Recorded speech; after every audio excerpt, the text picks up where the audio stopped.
golfj.com.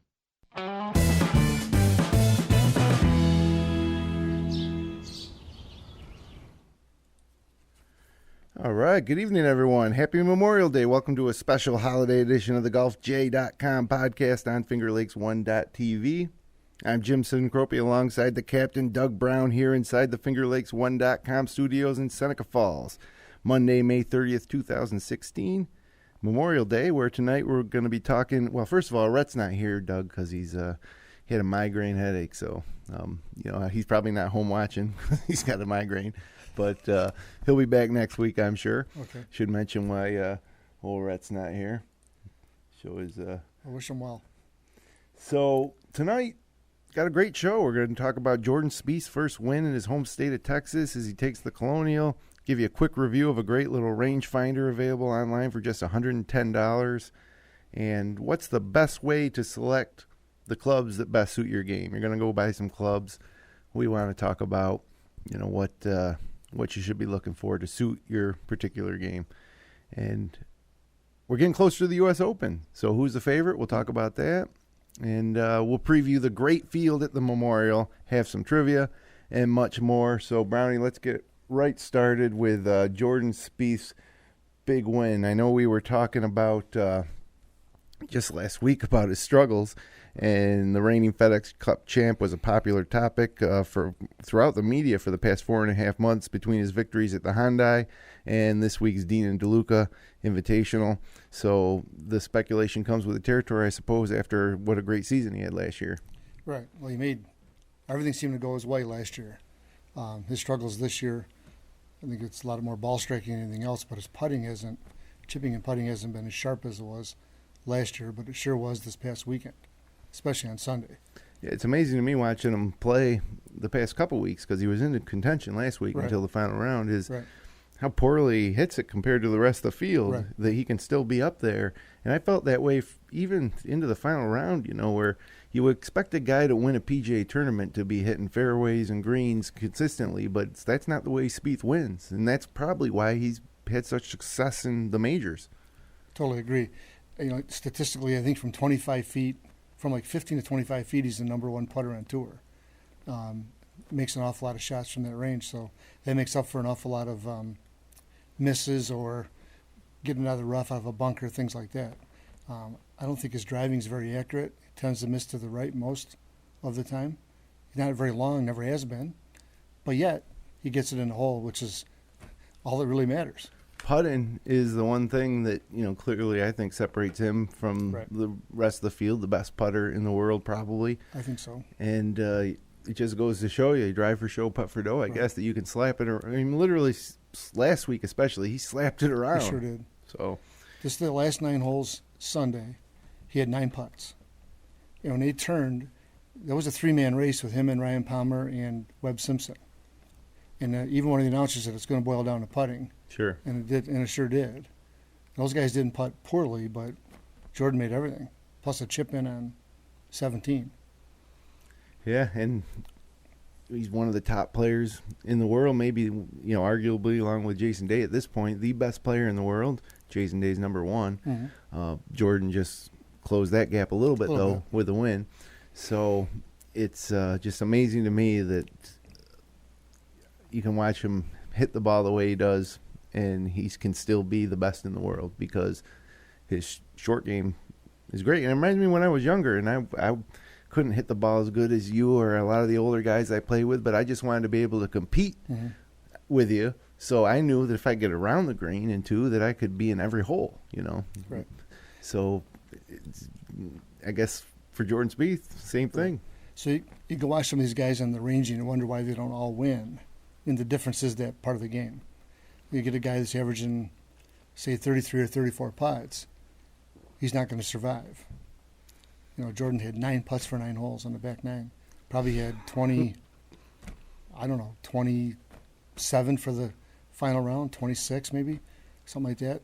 10 under par on putting alone, for example, right? Yeah. Makes up for a couple of drives to the right. Yeah, makes up for everything. Like, guys are missing those 15-footers regular. He's making them regular. Plus, it wears your opponent out. You come down the stretch, and the guy hits it down the middle of the fairway, hits it on the green 15 feet, and you knock in a 40-footer after you scraped it out of the trees. This guy misses the 15-footer. It's, even though they don't play match play, that's match play at its finest. Yeah. Yeah, and it's weird, too. The thing about golf is the full swing is so much different than the putting stroke. Yeah. You know, you're hitting the ball both ways, but one you're trying to send it far and high, Right. and the other you're just trying to roll it. And so we've seen it before with the great ball strikers that weren't great putters. You know, you have to be a pretty good putter, I think, no matter how good of a ball striker you are to play on the PGA Tour. Sure. But to be a great putter is a gift. I think that it's almost difficult to become a great putter if you're not already, like, by age 18, 19, considered a great putter. Yeah, would you agree with that or no? Yeah, I don't think it's something you really learn later on. Yeah. I think you got it or you don't. You might be able to improve a little bit later on, but to go from poor to excellent, I don't think is going to happen. You get maybe some better education and tutelage and things, but that's all feel. Yeah. Yeah, and I guess that's like they say, you can't teach feel. Right. So, well, Spieth is one of 3 players with multiple victories this season, go along with Jason Day, who's won 3 times, and Adam Scott, who won those back-to-back events back in February, I think it was. And Rory just won, you know, The Irish Open. the Irish Open. So now heading towards these great tournaments we got coming up in the rest of the major season, things are kind of setting up the way we hoped. And we'll talk about the U.S. Open in a second here. Good to see Webb Simpson back. I think that it was his first top 10 in all 11 starts he's had this season. So just one top 10 like that makes you jump. He jumped to 101 in the world golf rankings. So kind of, or in the FedEx Cup standings, excuse me. So, but that's the difference between retaining your card and not retaining your card. So good for him. So he's a guy that struggled with the putting rule change. Yep. He had an anchored putter before, and he tried to go back to conventional. When he won the U.S. Open, was it with an anchored putter? Yes, it was. Was it? Yeah. But then he was using a conventional putter since January of this year. But this week he had the Matt Kuchar style, where it was pinned against his left arm. He was putting that way, okay, which is legal. Sure. Okay, and he putted very well.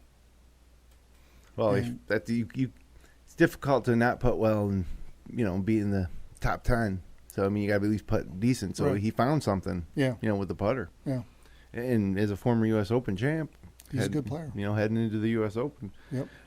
Martin Pillar had his first top 10 of his career at the Valero Open, where he tied for 4th, and now he tied for 6th at the Colonial. So here's a young guy, most popular for his fact that his wife's a top LPGA player. Did pretty well in the Texas stretches. He went to Texas A&M for college. So So I wonder what the dialogue is in that house, because they're both playing well. Both haven't had a PGA win or LPGA win, but boy, they're in a fringe. and they're starting to get some money. Yes. You know, that's probably the main thing they're talking about at dinner.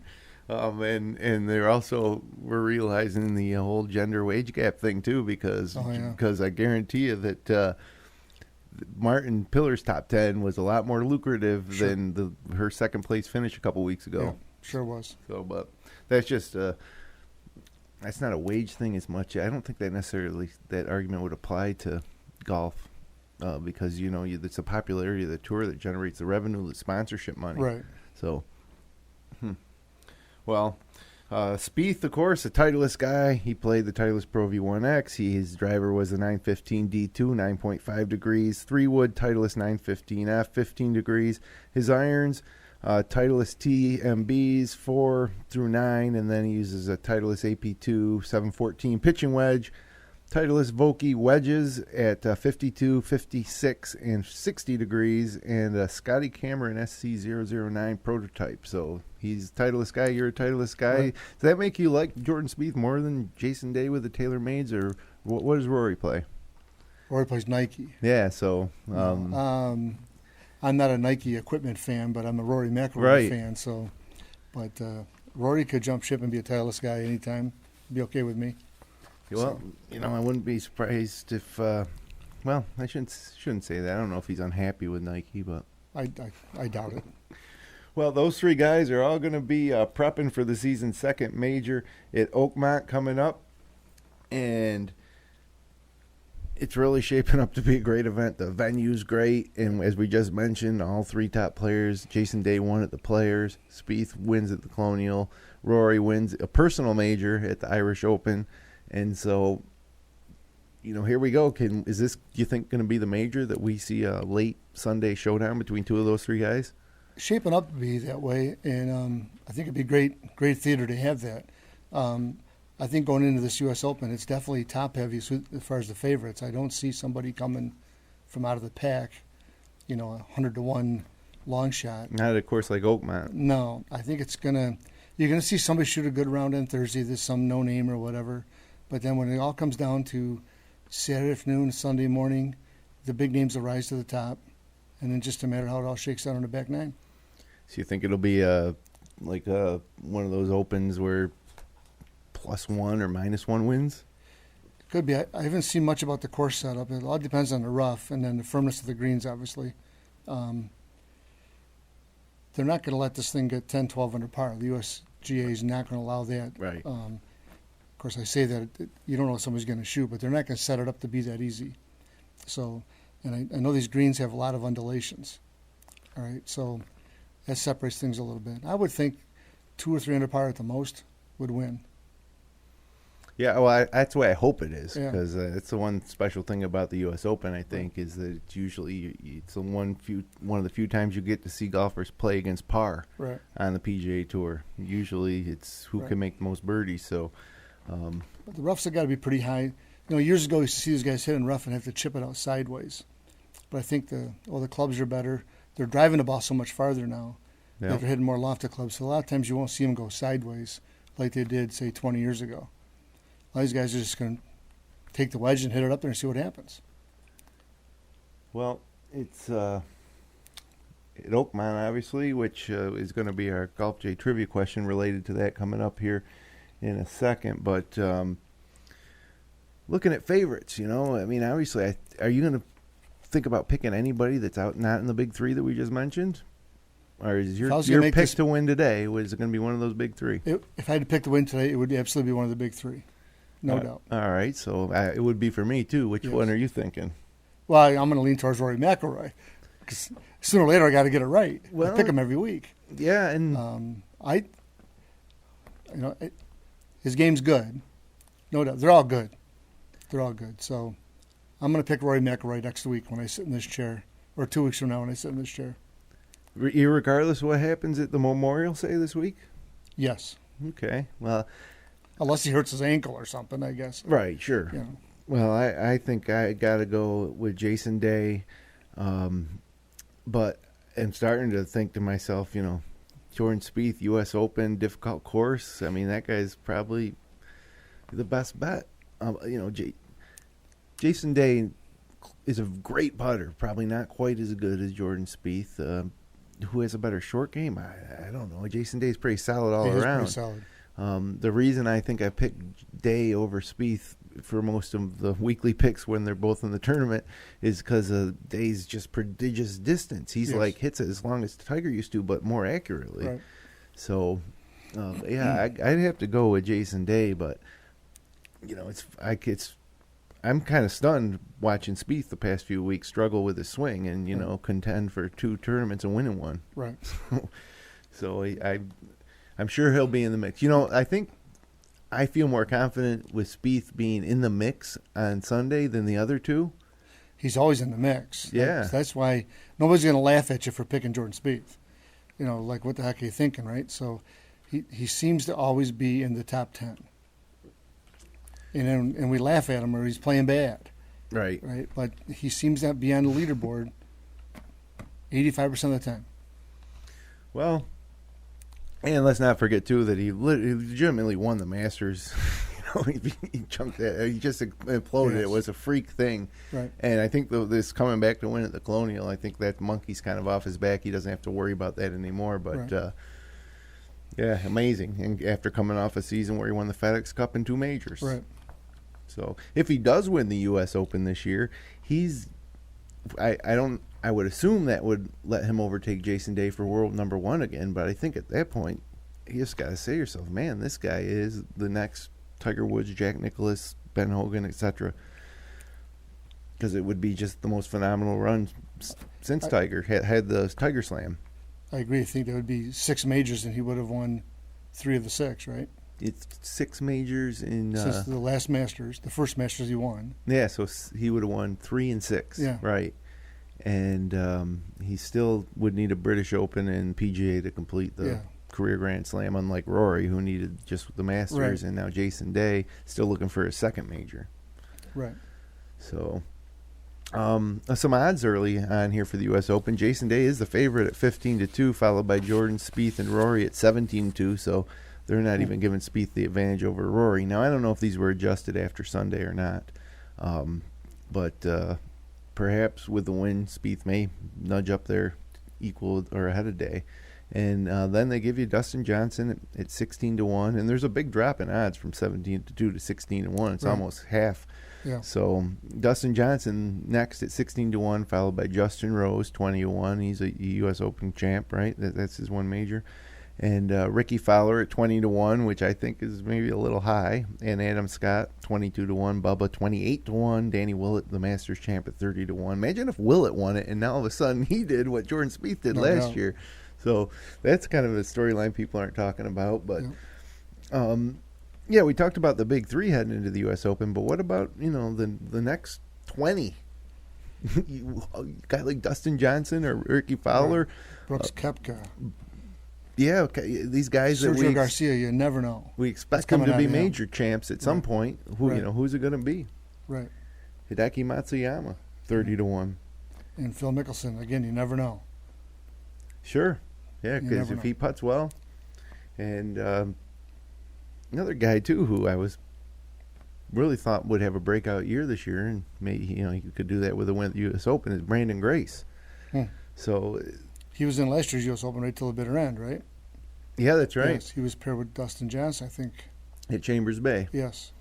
And it's just a deep pool of talent. Yes.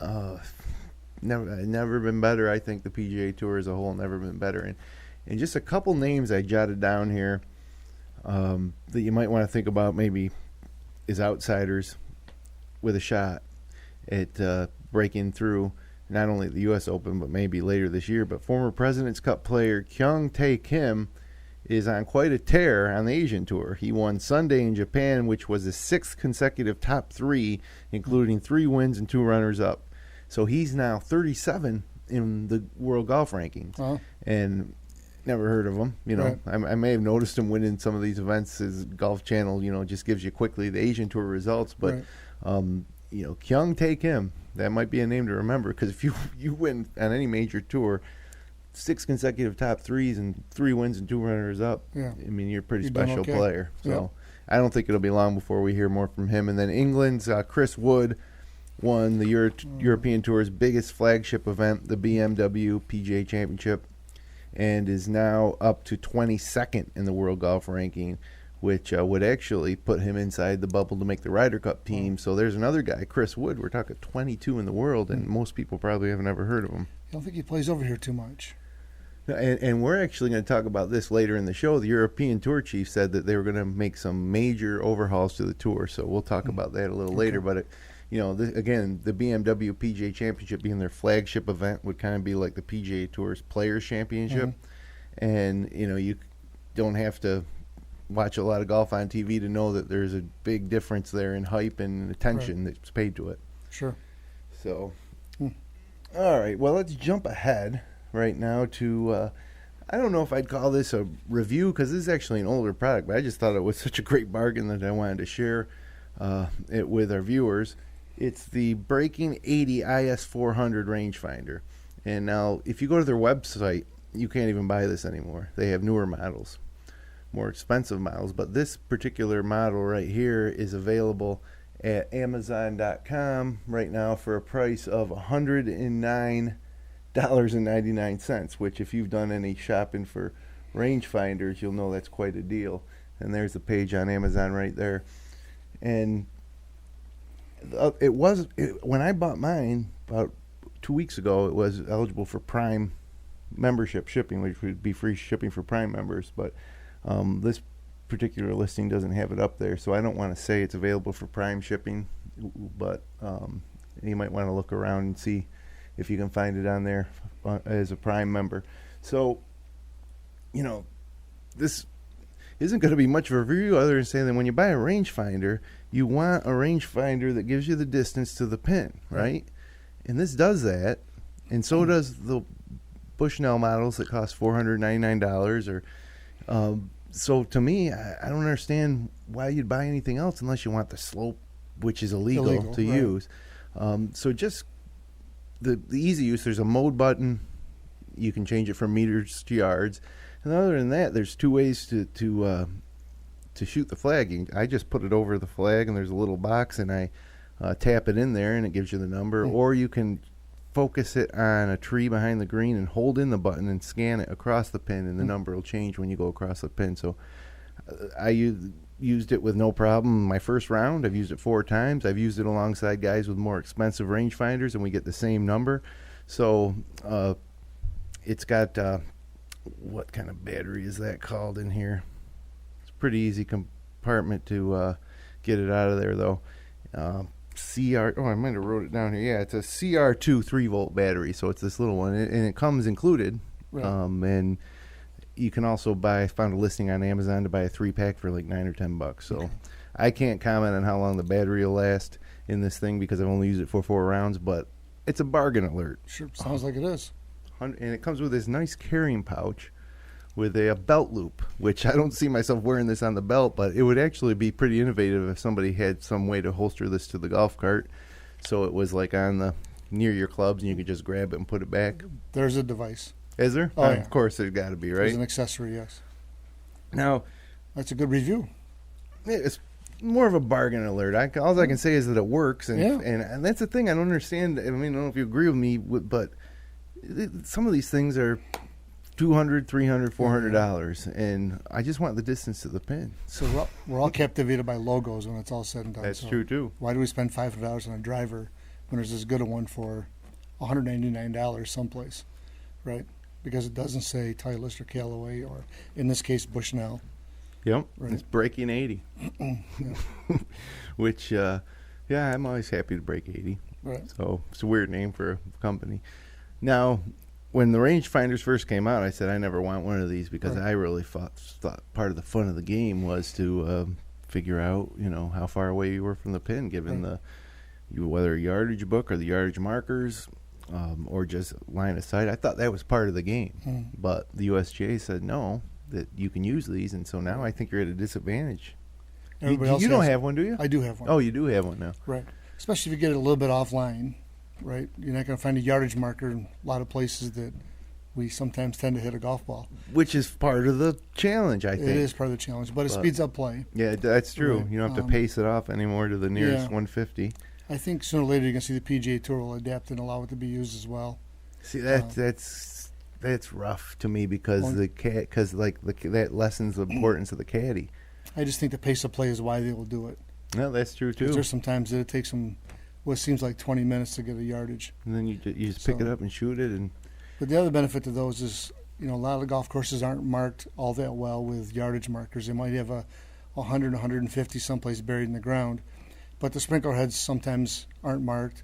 And some of the older golf courses don't have sprinkler heads. They have those, the ones you had to jam the sprinkler system down in and lock them spigots, in. Yeah, they're not giving you yardages. There's nothing on there. But like we have them at our place with yardage markers on them. Yep. Not everybody has that. Well, they're kind of obsolete now, those yardage markers, too, if everybody has one of these. Everyone has one of those, yes. And, I just got sick of borrowing everybody else's, I think, all the time. And then I got to the point where when I was in a group with somebody that didn't have one, I was like, oh, man.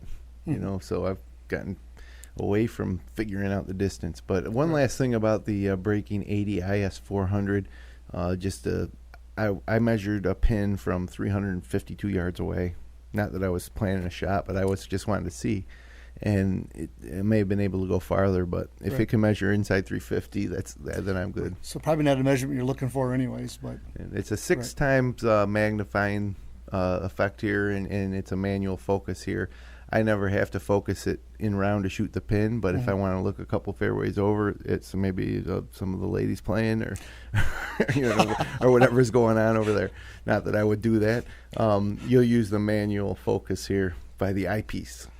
So it comes with this super sweet carrying bag, and I keep it up front in the cup holder. I think most people do that. Right.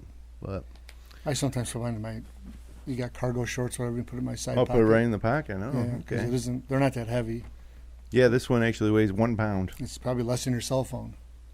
Right. Right. Yep. So, Yep. And it's a pretty small form factor too, which I like. yep. I've seen some of the bigger ones, and it's just like, man, you can't. You have to keep them in the basket of the cart. Yes. So, which Yeah, is, some of them have too much going on. It's overkill. well, let's move ahead to the Golf J Trivia Challenge for the week. And you can tweet your answers to @thegolfj on Twitter. Be the first person to tweet the answer and win a Golf J hat. So, question this week is, the U.S. Open has been held at Oakmont 8 times. Who won the first Open at Oakmont in 1927? And I didn't include the answer in your script this week. I thought maybe it's in case you wanted to take a guess, but we'll give the answer at the end of the show. Okay. So who won the first Open at Oakmont in 1927? So moving ahead to the 8 times at Oakmont. That's in 1927, so almost one a decade. Not quite, Right. like probably 0.78 But it's per been decade. a while since it's been there, though, right? It probably had a couple times. where it was Cabrera every 5 won the years. last time, and it helped He did. Cabrera. And when was that? It was in the 2000s. Yeah, it was. I think I have it here, actually. Yeah, Cabrera won it in 2007, so it's Oh. been 10 years. It's Yeah. been a decade. You're right. And as long as they're throwing courses like Chambers Bay in, it'll be more than another decade. And it'll also be longer till we get another major championship at Rochester at Oak Hill. I like stick with the courses that got you there, the true venerable homes of American golf for the U.S. Open. Right. Experiment a little bit with the PGA. So, hey, we talked off the top about selecting the right clubs for your game. Mm-hmm. You're our equipment guru. Somebody comes to you and says, hey, I'm thinking about getting a new set of irons. Right. And this doesn't only pertain to irons. It could be drivers. Sure. Could be a putter. Could be wedges. But, what is the main advice that you give them? Well, the first thing I would do is go to get fitted professionally by somebody who's been trained to do that, to get the right grip size, the right shaft length, the right lie angles, etc. After that, it becomes the choice of the clubs that you want to buy, which could be, to the club fitter, they don't mind which one you choose. They're going to represent everybody. So if you wanted Ping or Titleist or Callaway, you can get those. I think what you need to do, though, is make sure you're choosing the right for your irons for your ability, because there's a lot of performance enhancements clubs out there that make it a little bit easier to play, which makes it more fun. So if you're a 30 handicapper and you want to buy blades, it's a mistake. Yeah. If you're a 2 handicap and you want to buy some thick-soled iron, that's a mistake. It's not going to help you any, right? So that club fitter can also help you select which clubs. There's probably, like, Ping has, say, 7 or 8 models of irons. There's probably 1 or 2 per handicap category. Like, say, a 0 to 5, there's a couple of sets that would be best for you. And 6 to 11, there's probably a couple sets. Some of them are helpful in getting the ball up in the air a little bit more. Some have a thicker sole, so it won't dig into the ground, take big divots. Yeah. Some have bigger faces as well. That gives you a little bit bigger sweet spot.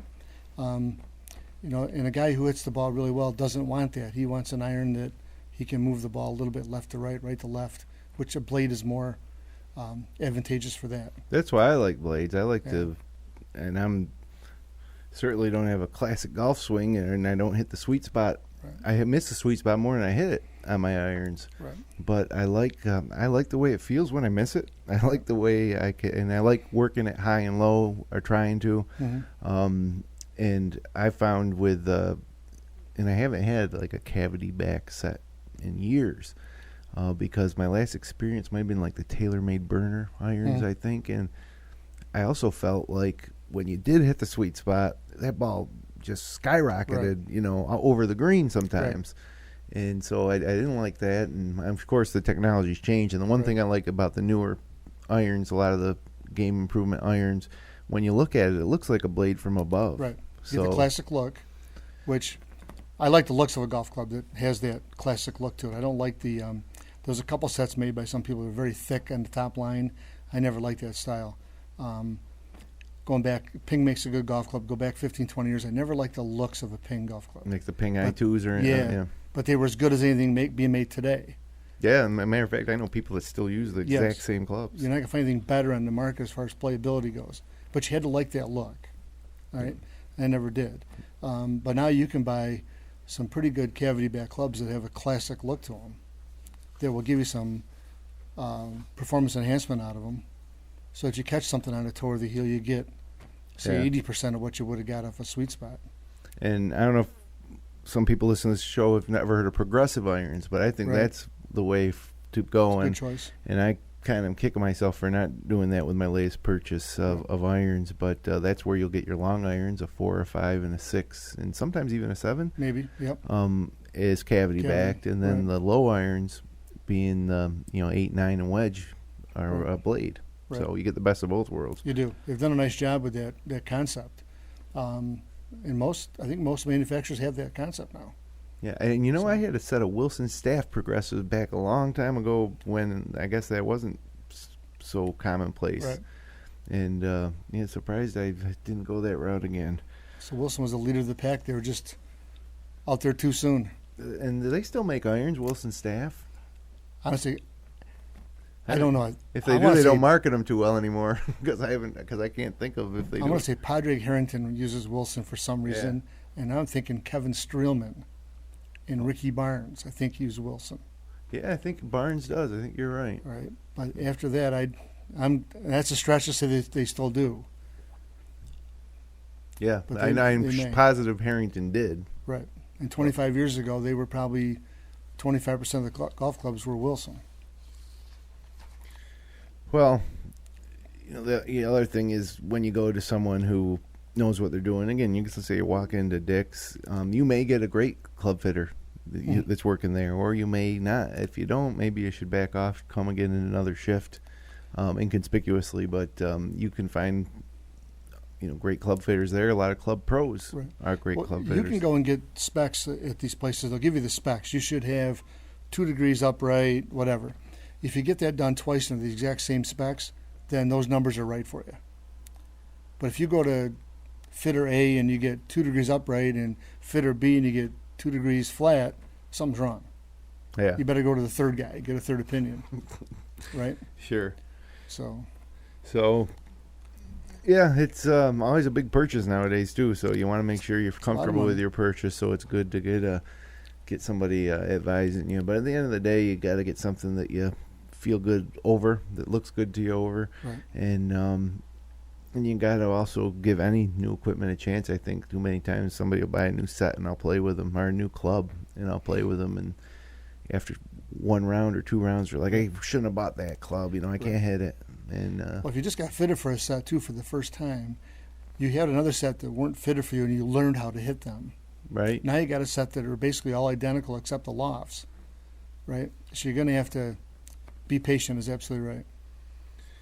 So it's not like that new putter that you go out and you buy it and you make everything the first round. Yeah. And 2 weeks later it's in the garage. It's a little different with irons. Yes. You don't hit every shot great for the first round. That's you play them usually. There's some adjustment period. So. Right. Well, coming up this week, it's going from Texas to Dublin, Ohio for the Memorial. Yep. And I love this tournament. It's one of my favorite tournaments. And, honestly, it's called the Memorial. It's not called the Dean & DeLuca.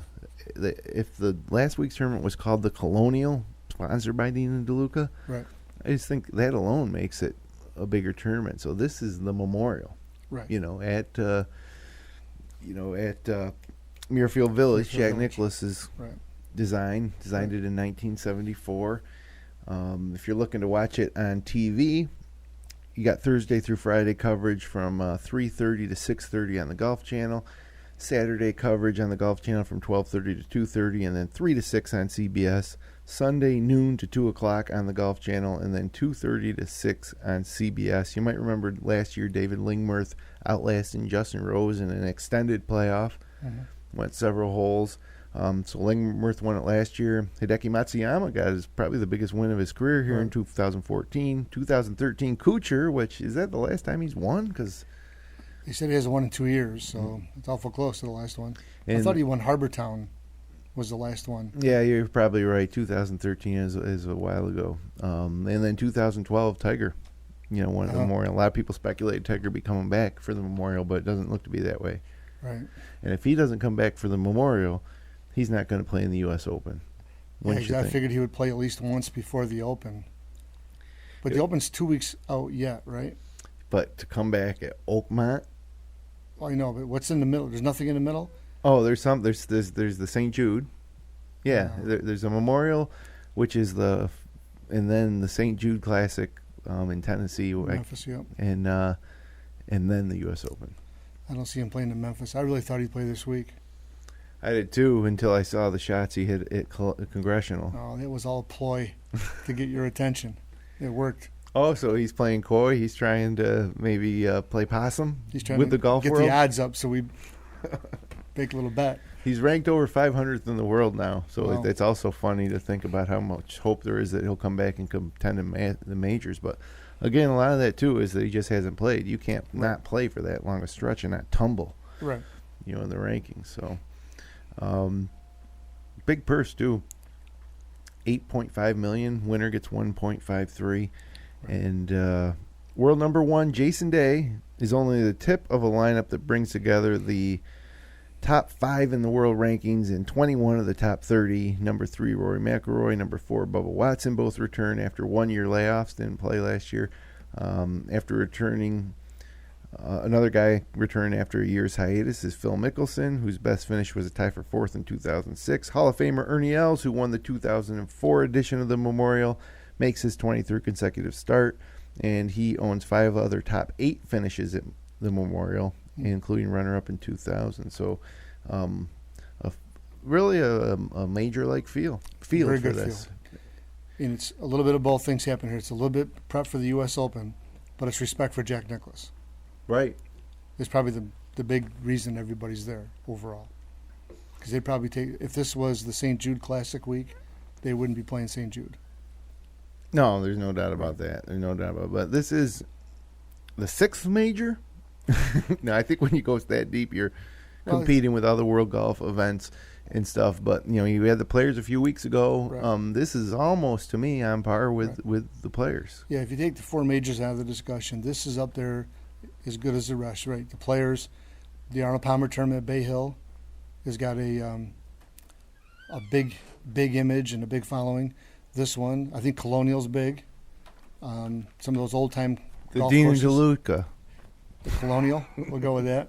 All right. But this is certainly a huge tournament, and Byron Nelson event was huge for many, many years because of Byron Nelson. And this is going to be big because of Jack Nicklaus. Yeah. And it will be for many years. I agree. I also really think the name has a lot to do with it. Yep. Because it doesn't change from year to year. I hear they have good milkshakes too when you get done. That's their thing. That's their thing. Jason Day's adopted hometown. Oh, that's right. He is Columbus. Yeah. His wife is from Columbus. Columbus, right. Yeah. So he's coincidentally not done very good there, or maybe it's not a coincidence. I don't know. But he's the only 3-time winner on tour this season, but he'll try to win in front of his friends and wife Ellie's family, as she grew up about an hour north of Columbus. So it's his best finish at Murphyville Village was 27th in 2009, which tests my theory that if Jason Day's in the tournament, I'm going to take him to win, but I'm going to take him to win because if he's in, I feel like it's a good bet. He's a different guy now than he was in 2009. But he played last year and probably didn't do too well. I mean, that was his best. Oh, that was his best finish. Oh, it wasn't his best finish. So he's played since then. Wasn't the last time. Okay. I personally think, though, too, that, well, maybe not. Maybe he's looking past the Memorial towards the U.S. Open, and maybe that. But I would think that he might, I think with his recent try success, a different approach. He's not looking past anything now. Yeah, that's true. And he took a different approach at the Players. He had not performed well at the Players at Sawgrass traditionally, and he won this year. Right. So Yeah, I tell you though, watching Spieth this weekend makes me want to pick him because I know that even if he doesn't win, he's going to be in the mix. So You're right on the fence, aren't you? But I'm taking Jason Day. So who do you think? This week? Yeah. All right, so I didn't check the field. I'm going to take Ryan Palmer. He was in great position to win this week at the Colonial. I assume he's in the field. Yeah, no, he is. He is. Yep. I just that guy T to green is pretty darn good. His putting's a little bit suspect, but he's due for a breakout. Him and Kevin Chappell, my other favorite golfer this year. Yep, Chappell. Looking for some sleepers. If we're going to talk sleepers, I like Russell Knox. He's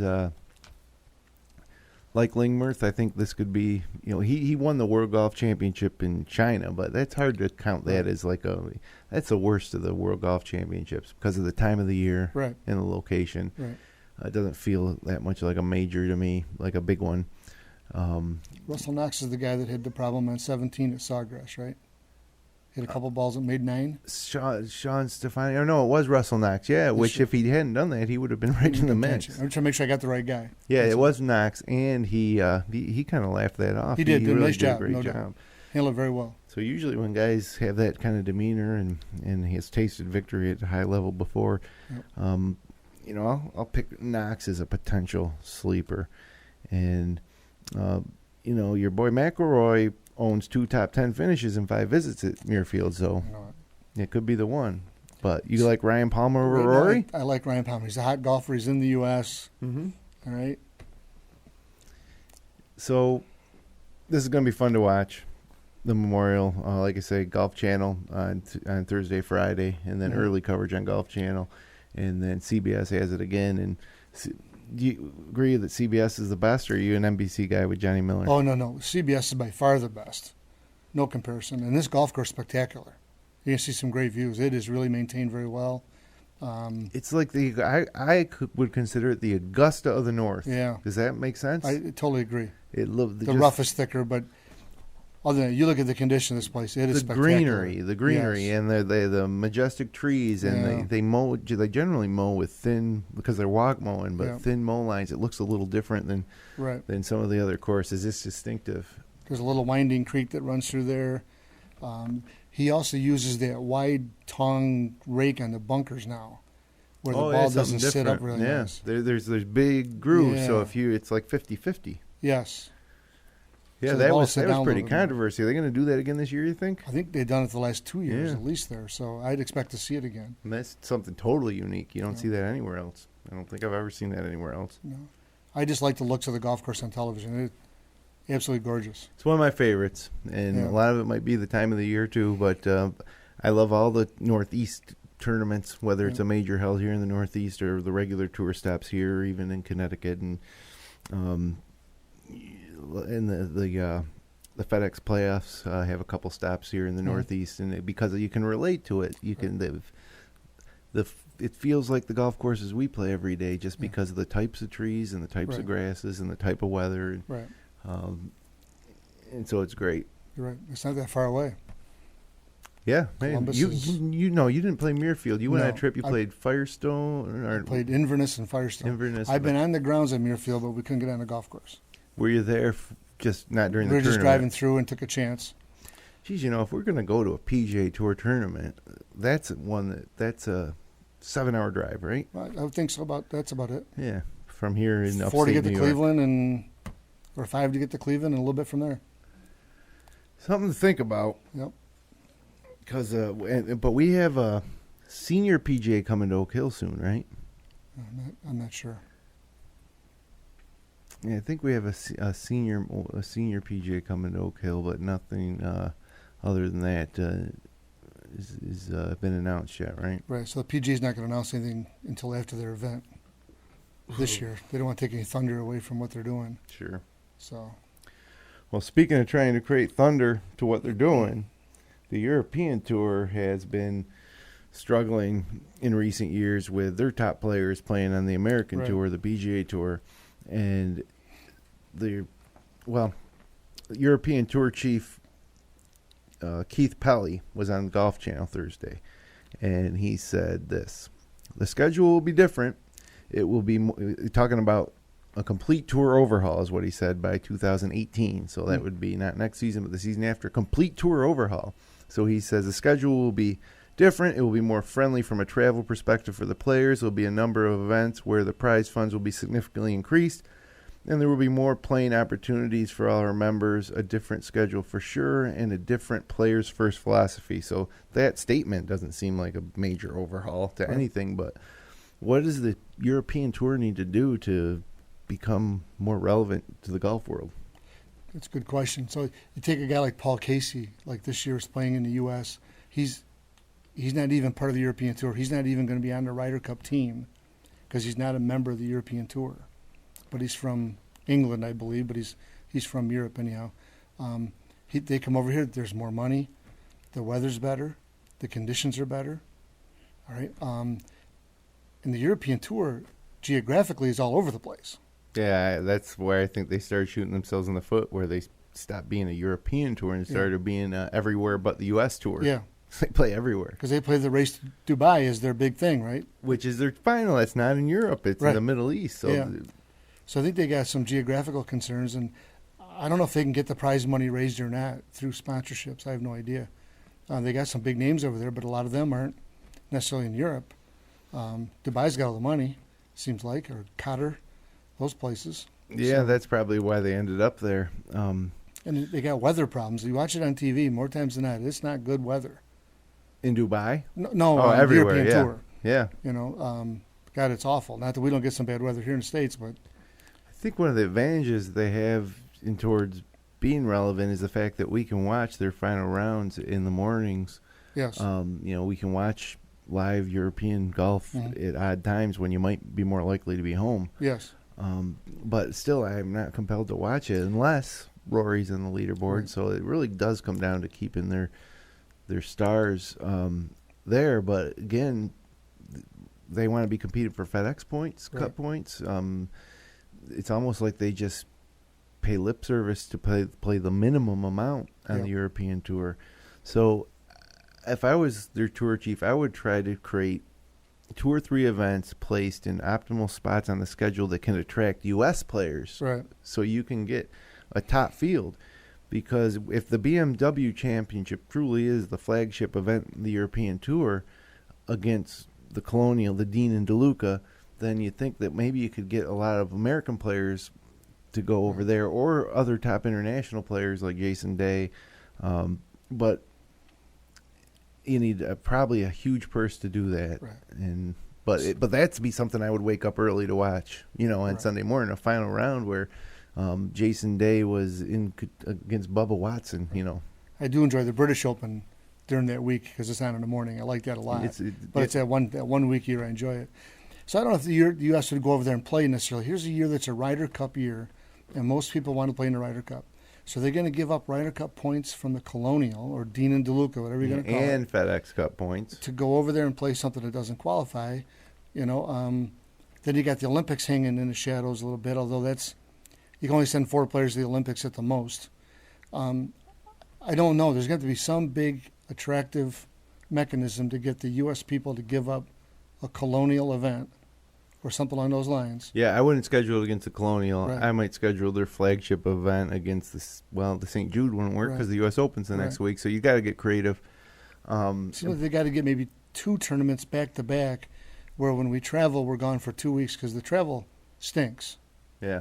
You got just from New York alone, you got a 6-hour flight. From California, it's got to take you 12 hours, I would guess.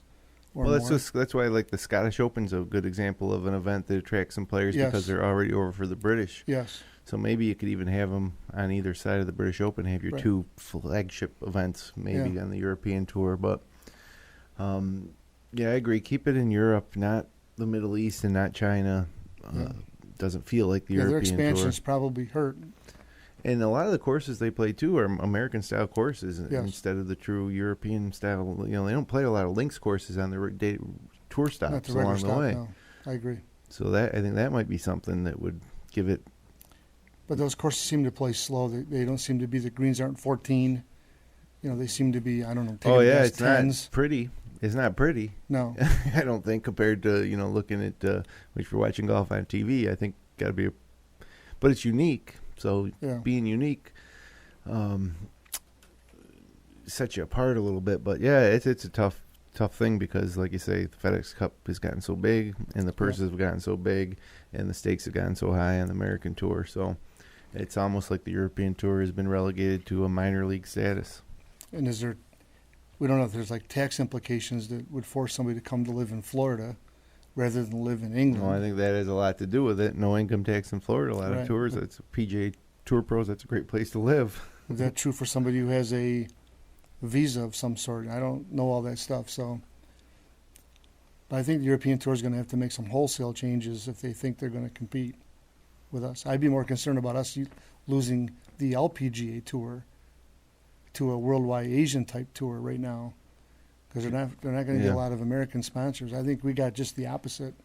Yeah, I think on the ladies' side. I think if you could be in a perfect world, be like the king of the golf world, I would combine the European Tour with the PGA Tour, but that would never happen because we already have so many established PGA Tour stops. You're not going to see many of them give it up. Right. And the PGA Tour, frankly, is proven to be superior, so why would they want to merge with the European Tour? But the way everything's going globally now, the global economy and everything, it doesn't, the NFL looking at putting teams in Europe and stuff, it seems like you could combine it and all the best golfers in the world. Less opportunity, though, for golfers, so, if there's only one tour, I guess.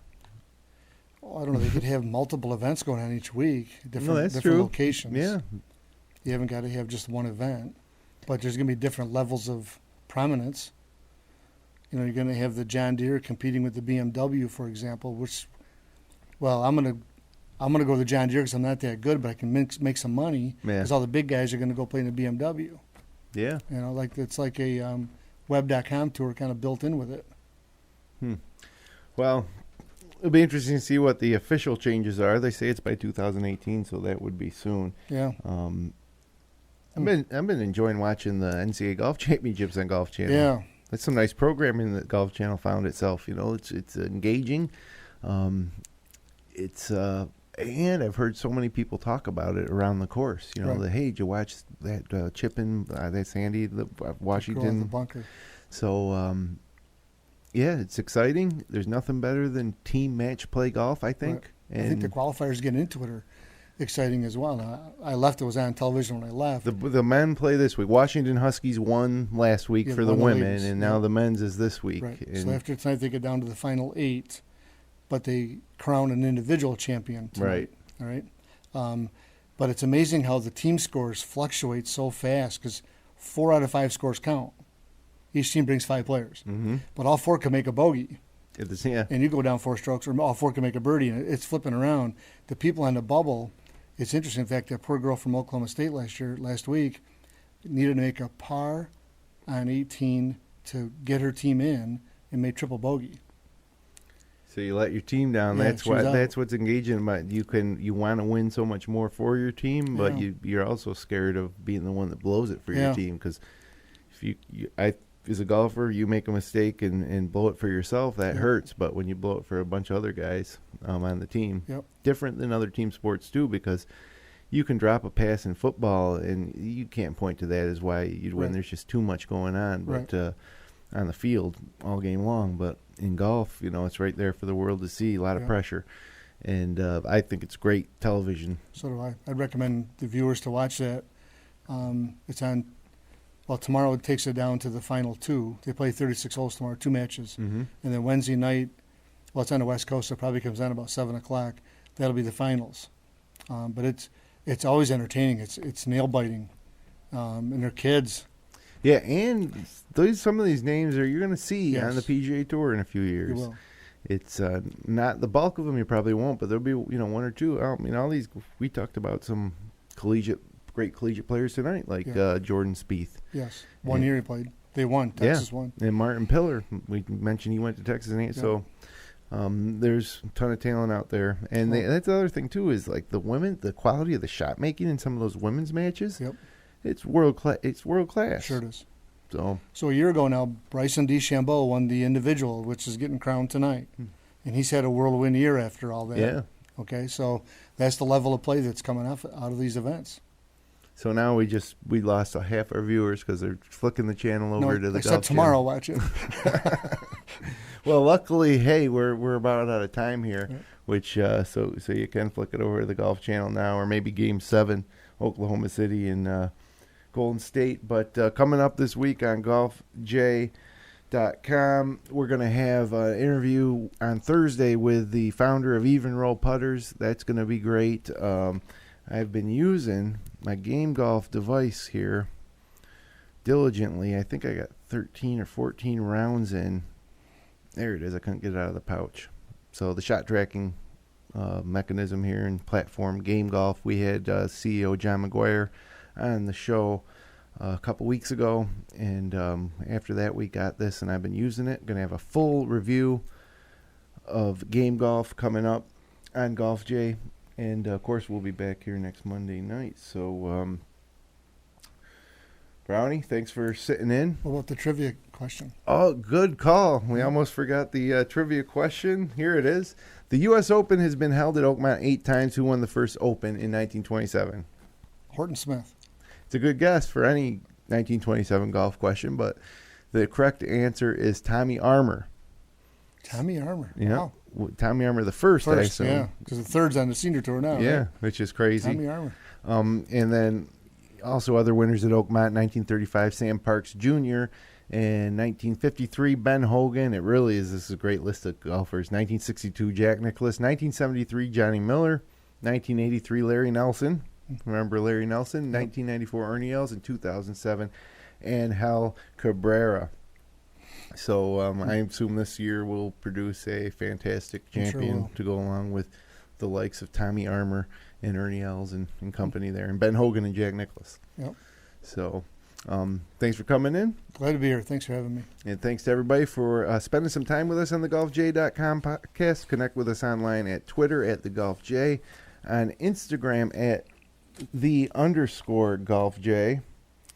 and we're on Facebook. Search for us and just type in golfj.com on Facebook and we'll pop up. All of our episodes and the best of the wide world of golf on the web can be found at golfj.com. We'll be back next Monday night at 9 p.m. to talk about the Memorial. Until then, hit 'em long, not often.